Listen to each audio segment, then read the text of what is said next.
Salut, moi je suis Jonathan et c'est moi qui vais te raconter l'histoire ce matin. Si tu as suivi toutes les histoires depuis le début de l'été, tu as vu qu'on a parlé d'Élie surtout. Et la dernière fois, on a vu l'enlèvement d'Élie. On a vu ce moment où Élie a été enlevé au ciel par Dieu sur un chariot de feu tiré par des chevaux de feu. Et puis il y avait eu juste un petit peu avant, il y avait eu cette demande spéciale d'Élisée quand Élie lui avait dit, mais qu'est-ce que tu veux que je fasse pour toi? Élisée lui avait dit, mais qu'il me soit accordé une double part de ton esprit. Et on avait déjà un petit peu vu, Dieu a effectivement donné en quelque sorte une double part de l'esprit à Élisée, puisqu'il avait fait un premier miracle déjà dans l'histoire de la dernière fois, c'est-à-dire que euh, Élie avait tapé la rivière, le Jourdain avec son manteau, et la rivière s'était ouverte pour le laisser passer. Et puis dans l'autre sens, Élisée, il avait tapé de nouveau le Jourdain avec son manteau, et la rivière s'était ouverte pour qu'il puisse passer. Donc on voit que Dieu fait des miracles à travers Élie, et il fait un petit peu les mêmes miracles à travers Élisée. Et puis, en voyant cela, il y avait des communautés de prophètes, des étudiants prophètes qui étaient là et qui ont dit, ben voilà, lui c'est vraiment le successeur d'Élie, Élisée c'est vraiment le successeur d'Élie, puisque Dieu fait au travers de lui les mêmes miracles qu'il faisait au travers d'Élie. Et puis maintenant on va voir un autre miracle, un miracle qui aussi ressemble beaucoup à un miracle que Dieu avait fait par l'intermédiaire d'Élie. Je ne sais pas si tu te souviens, au début de l'histoire d'Élie, Dieu il faisait des miracles il y avait eu cette famine qui avait duré longtemps, et puis à un moment donné, au début, Dieu il avait nourri Élie par des corbeaux, et puis à un moment donné, il avait envoyé dans une ville à Sarepta pour qu'une veuve s'occupe de lui. Et là, de nouveau, plus avec Élie, mais avec Élisée, on a une histoire qui ressemble. C'est pas du tout la même histoire, mais ça ressemble un petit peu. Il y a de nouveau une veuve qui est misérable, qui a plus de quoi se nourrir, et de nouveau un miracle avec de l'huile. Tu te souviens, à Sarepta, c'était de l'huile et de la farine, mais maintenant ça va être que de l'huile. De nouveau un miracle avec de l'huile où Dieu va prendre soin de cette veuve. Cette histoire, elle se trouve dans 2 Rois, chapitre 4, les versets 1 à 7. 2 Rois, chapitre 4, les versets 1 à 7. Et tu peux demander à tes parents, peut-être aujourd'hui ou demain ou après-demain, de prendre le temps de lire ce texte avec toi pour que tu puisses connaître toute cette histoire. Moi, je vais te la raconter, cette histoire. Donc, c'était au début une mauvaise nouvelle. Il y avait un des prophètes, un des étudiants prophètes, donc Élisée, il avait avec lui des gens qui étaient des étudiants prophètes, une communauté de prophètes dont il s'occupait. Et ces étudiants, c'était des gens qui avaient une famille, qui avaient une femme, des enfants, qui avaient un travail, etc., qui vivaient dans la vie normale. Et un beau jour, qu'est-ce qui s'est passé? Il y en a un qui est mort. Un de ces étudiants prophètes, un de ces disciples qui apprenaient à être prophète avec Élisée, qui est mort. Et là on voit, c'est la femme de cet homme, et il avait 2 fils, cet homme-là. Et alors c'était terrible. C'était vraiment une catastrophe pour cette famille. Premièrement, parce que c'était dur, ils avaient perdu leur mari, leur père, donc c'était très dur. Mais en plus, ils ne savaient pas comment ils allaient vivre. Ils se disaient, mais nous, on a rien, on n'a plus notre père, notre mari pour aller travailler, pour ramener de l'argent, pour nous permettre de vivre. Nous, on n'a plus rien. Et en plus, ce qui était terrible, c'est que avant que ce mari meure, ils avaient emprunté de l'argent. On ne sait pas pourquoi ils avaient emprunté de l'argent, peut-être pour acheter leur maison, ou peut-être pour une raison ou une autre, peut-être pour acheter de la nourriture, mais en tout cas, ils avaient emprunté de l'argent. Et puis, après la mort, la personne à qui ils avaient emprunté de l'argent, elle vient et elle dit, mais moi j'aimerais maintenant récupérer l'argent que vous m'avez emprunté. Alors qu'est-ce qui se passe? Cette pauvre veuve, on voit sur l'image qu'elle pleure, hein. Elle va voir, on voit là un petit peu là, je ne sais pas si tu arrives à voir, mais elle pleure, elle va voir Élisée. Elle lui raconte l'histoire. Et on voit même Élisée, je ne sais pas si tu vois ses yeux là, on voit qu'il est triste d'entendre l'histoire de cette femme. Je vais te dire ce qu'elle lui a dit. Elle a dit à Élisée, « Ton serviteur, mon mari, est mort, et tu sais qu'il craignait l'Éternel. Or, le créancier est venu pour prendre mes 2 enfants et pour faire d'eux ses esclaves. » Donc, qu'est-ce qui se passe? Le créancier, c'est celui qui avait prêté l'argent. Maintenant, qu'est-ce qu'il veut? Il veut venir et il veut prendre ses 2 enfants pour en faire des esclaves. On pourrait se dire, mais c'est horrible, c'est un méchant celui-là. Mais en fait, c'était comme ça que ça se passait à cette époque-là. Si on n'avait pas les moyens de rembourser une dette, on avait le droit de prendre des personnes, peut-être même les enfants, en esclavage. Et puis en fait, les enfants, ils allaient travailler pour cet homme-là pour rembourser la dette. Mais c'était dur pour cette maman. Elle voulait pas de ça. Seulement, c'était pas injuste.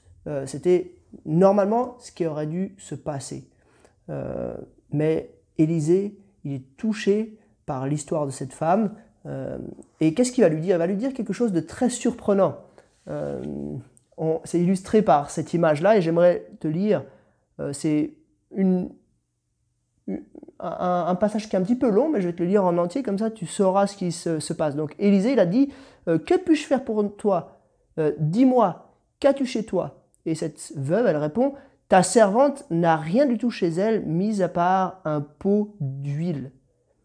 Et du coup, Élisée lui dit ceci, va demander des vases dans la rue chez tous tes voisins, des récipients vides. Demande-en un grand nombre. Donc ça, c'est ce qu'ils font les enfants. Ils vont dans toute la rue, voir tous les voisins et demander aux voisins des récipients vides. Donc ça, c'est pas un récipient avec quelque chose dedans, c'est juste des récipients vides. Et puis, ils les ramènent à la maison. Une fois entré, ferme la porte derrière toi et tes enfants, verse de l'huile dans tous ces récipients et mets de côté ceux qui sont pleins. Alors là, je te montre une image pour cela, ici. Donc tu vois, elle avait juste un pot d'huile, et en fait ce pot d'huile, elle le verse dans un autre, dans un autre, dans un autre, dans un autre, et normalement il aurait dû être vide à un moment. Mais comme avec la veuve de Sarepta, ici cette veuve, le pot il se vide jamais. Et d'un pot d'huile, elle peut peut-être avoir 40, 50, peut-être 100 pots d'huile supplémentaires. Et ça valait beaucoup d'argent à cette époque, c'était de l'huile, probablement de l'huile d'olive. C'était utile pour se nourrir, pour cuisiner, c'était utile même pour mettre dans des lampes, pour s'éclairer la nuit, donc c'était quelque chose qui valait assez cher.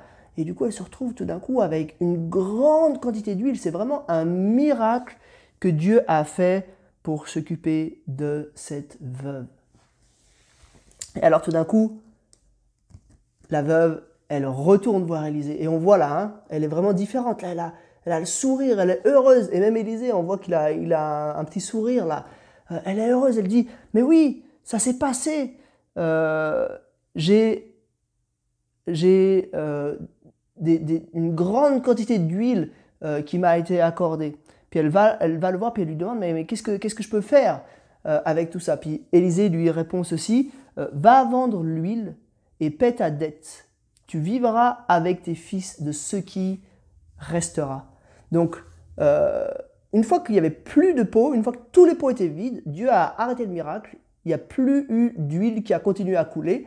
Donc on voit que Dieu a vraiment accordé un miracle pour qu'elle puisse avoir de l'argent, pour payer sa dette, mais aussi pour vivre encore après. Donc c'est vraiment un grand miracle que Dieu a accordé à cette veuve. Et on ne sait pas ce qui s'est passé après, mais probablement qu'elle a fait ça. Hein. Là, il y a une image, on ne sait pas, c'est pas marqué dans la Bible, mais probablement que voilà, après ils sont allés au marché, ils ont vendu toute cette huile et ils ont récolté de l'argent. Ensuite, ils sont allés voir le créancier, ils ont pu rembourser la dette, et puis même ils ont pu ensuite vivre avec cet argent qui leur avait été accordé. Voilà l'histoire de l'huile abondante de cette veuve qui a été sauvée. C'est bien sûr pas elle, c'est pas Élisée non plus qui a fait ce miracle, c'est vraiment Dieu qui a pris soin d'elle. Son mari, c'était quelqu'un qui craignait l'Éternel, et on voit que Dieu, il a pris soin de cet homme. Alors qu'est-ce qu'elle nous enseigne, cette histoire? Et c'est important que on se souvienne un petit peu de ce que cette histoire nous enseigne. Cette histoire, elle nous montre que Dieu bénit ceux qui le servent. Dieu bénit ceux qui le servent. Cet homme, c'était un apprenti prophète, c'était un homme qui craignait Dieu, hein, c'est ce qu'elle dit, la femme, et c'est même Élisée ce qu'il sait, que c'était un homme qui craignait Dieu. Et on voit que Dieu bénit cette femme parce que justement elle servait Dieu. Dieu bénit ceux qui le servent. Il nous donne de quoi vivre. Alors ça ne veut pas dire que Dieu nous donne tout ce qu'on veut. Dieu, il nous donne ce qu'on a besoin. Et ça veut dire que des fois aussi, Dieu, il répond à nos prières, mais pas de la manière dont on aurait voulu. Des fois, Dieu, il va nous donner des choses auxquelles on ne s'attend pas, peut-être des choses qui sont différentes de celles qu'on désire, mais Dieu, il sait mieux que nous-mêmes ce dont nous avons besoin. Et Dieu, il nous donne les meilleures choses jour après jour pour ceux qui le servent. Voilà, on arrive au bout de cette histoire. Maintenant, ce qu'il faut se souvenir, ce qui est important de se souvenir, c'est quoi, nous, notre besoin. Nous, on n'a pas besoin d'avoir de l'huile. De l'huile, sans doute, tu en as chez tes parents. Non, c'est quoi notre besoin? Notre besoin, c'est d'être pardonné de nos péchés. On est des pécheurs, on fait le mal aux yeux de Dieu. Et à cause de nos péchés, on est séparé de Dieu. Donc notre besoin, ce n'est pas de recevoir de l'huile, c'est de recevoir le pardon des péchés. Et Dieu, il bénit ceux qui le servent, ça veut dire qu'il nous permet de recevoir le pardon des péchés. Tu sais comment? Si on croit en Jésus, si on place notre confiance en Jésus. Tu sais ce qu'il a fait, Jésus? Jésus, il a vécu une vie parfaite. Il n'a jamais péché, il n'a jamais fait de mal. Et à la fin de sa vie, il est mort sur une croix. Il est mort pour faire un échange. Lui qui était parfait, il nous a donné sa perfection et il a pris sur lui nos péchés. Et il a payé pour nos péchés. Il est mort à notre place pour nos péchés sur la croix, pour qu'on puisse être pardonné. C'est quoi la condition pour qu'on soit pardonné? On n'a rien à faire, mais on doit simplement se confier en lui. On doit croire en lui. Si on croit que Jésus est mort et ressuscité pour nos péchés, alors on est pardonné. On reçoit le pardon pour toujours. Et puis en plus, une fois qu'on est des enfants de Dieu, Dieu il prend soin de nous. Comme j'ai dit, pas toujours comme on s'y attendrait, mais Dieu il bénit ceux qui le servent. Il bénit ses enfants. Il prend soin d'eux. Je vais te poser quelques petites questions maintenant pour terminer. J'ai 10 questions et je vais les poser comme à chaque fois pour te permettre un petit peu de te remémorer cette histoire. À chaque fois, je vais dire la question. Après, je ferai une petite seconde de pause. Tu pourras mettre pause si tu veux sur ton ordinateur. Tu pourras dire toi-même la réponse. Puis après, tu peux remettre et écouter la réponse. Moi, je donnerai la réponse à chacune des 10 questions. T'es prêt? Alors, c'est parti. Question numéro 1. Qu'allait-il arriver aux deux garçons si leur mère ne remboursait pas sa dette?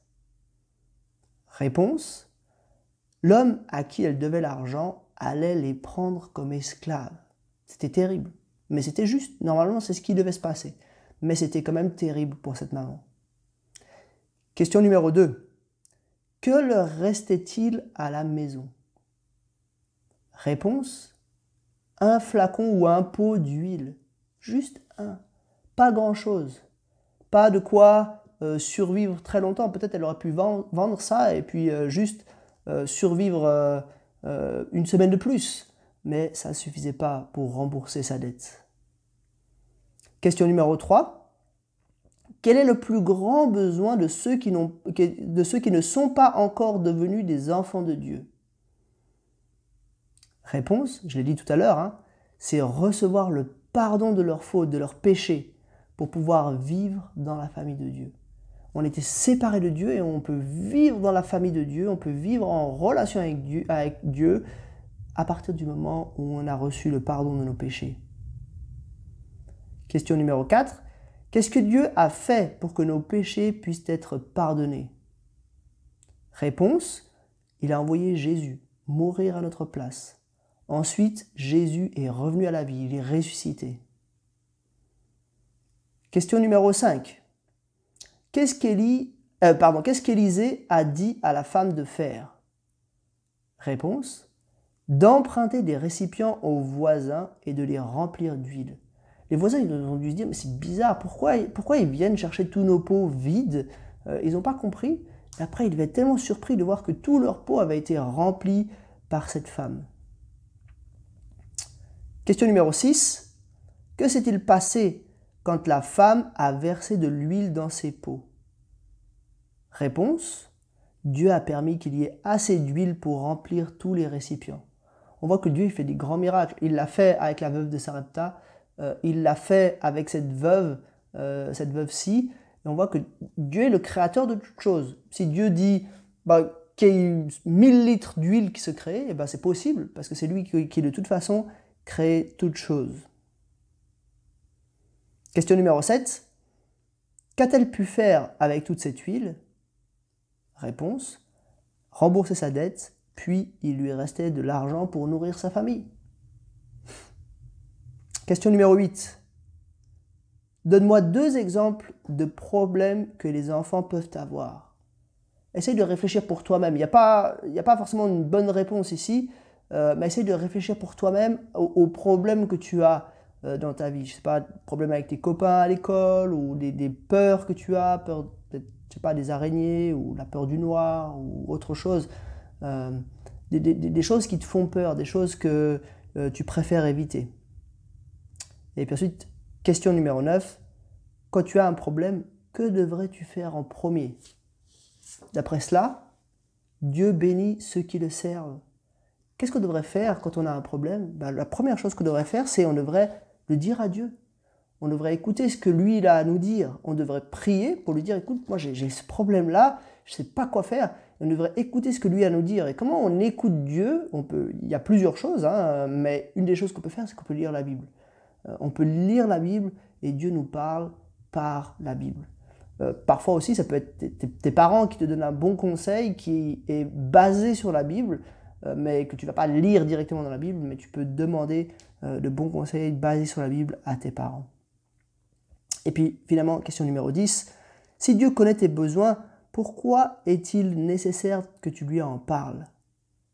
Réponse. Il veut que je lui dise que je compte sur lui et que je veux lui obéir. Dieu, il aime bien qu'on lui demande les choses. Il ne veut pas simplement que, voilà, on sait qu'il est là et on croit qu'il est là, mais il veut avoir une relation avec nous. Il veut qu'on puisse lui demander des choses et il veut nous donner des choses.